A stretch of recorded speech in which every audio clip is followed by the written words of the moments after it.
பிரைஸ்ராட் பிசாசுக்கு உங்க மேலே எந்த விதத்துலையும் அதிகாரம் கிடையாது. இது நம்ம பழைய ஏற்பாட்டில் ரூத் புத்தகத்திலேருந்து பார்ப்போம். போவாஸ்க்கு ரூத்தை திருமணம் செய்ய விருப்பம். ஆனால் அந்த காலகட்டத்தின் வழக்கத்தின்படியும் சட்டத்தின்படியும் ரூத் ஒரு விதவையாக இருக்கிறனால அந்த ரூத்தை மீட்டெடுப்பதற்கு போவாஸோட ஒரு அதிக சுதந்திரவாளி ஒருத்தன் இருக்கிறான். அதனால போவாஸ் என்னதான் விருப்பம் இருந்தாலும் ரூத்துக்கும் விருப்பம் இருந்தாலும் அவன் உடனே திருமணம் செய்யாமல் அந்த மூப்பர்களை அழைத்து அந்த அதிக சுதந்திரவாளியை அழைத்து உட்கார வச்சு உனக்கு திருமணம் செய்ய விருப்பமானு கேட்குறான். அவன் இல்லைன்னு சொன்னதுக்கப்புறம் அவன் சுற்றி உள்ள ஜனங்களை பார்த்து என்ன சொல்கிறான்னா, நான் ரூத்தை மீட்டு கொள்கிறேன், நான் ரூத்தை மனைவியாக கொள்கிறேன்னு சொல்கிறான்.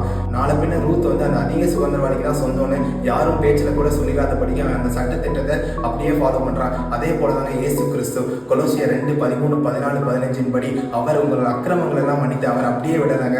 உங்களுக்கு எதிராக இருந்த கையெழுத்தை அவர் குலைத்து, அதாவது உங்களுக்கு எதிராக இருந்த குற்ற லிஸ்ட்டு, பிசாசோட குற்ற லிஸ்ட்டு, அந்த கையெழுத்து அந்த டாக்குமெண்ட் அப்படியே அவர் குலைச்சி அந்த டாக்குமெண்ட் இல்லாதபடி பண்ணிட்டாருங்க. போவாஸ் அந்த மூப்பர்கள் எல்லாம் அழைத்து சாட்சியாய் பண்ணதுபடி இயேசு கிறிஸ்துவ பிசாசுக்கு உங்க மேலே இருந்த துரைத்தனங்களையும் அதிகாரங்களையும் அவர் வந்துட்டு வெளியரங்கமாய் கோலமாக்கி, அதாவது பப்ளிக் ஸ்பெக்டாக்கிள், அதாவது ஆவிக்குரிய உலகத்துக்கு காமிச்சிட்டாருங்க. அதாவது இந்த பிசாசுக்கு இந்த பெண்ணி மேலே, அதாவது உங்க பேரை சொல்லுங்க, உங்க மேல அதிகாரம் இல்லை என்பதை ஆவிக்குரிய உலகத்துக்கு அவர் வெளியரங்கமா காமிச்சிட்டாருங்க. அதனால பிசாசு ஒருவேளை உங்ககிட்ட பழைய காலத்தில் இந்த பாவத்தை பண்ணியிருக்கிற, இந்த மாதிரி காரியங்கள்லாம் பண்ணியிருக்கிற, அதனால உனக்கு இந்த ஏரியாவில் வெற்றி பெற முடியாது, நீ ஃபினான்ஸில் வெற்றியாக வாழ முடியாது, திருமண வாழ்க்கையில் வெற்றியாக வாழ முடியாதுன்னு சொல்லுவானா, அது வந்து அவனோட சுத்த பொய்.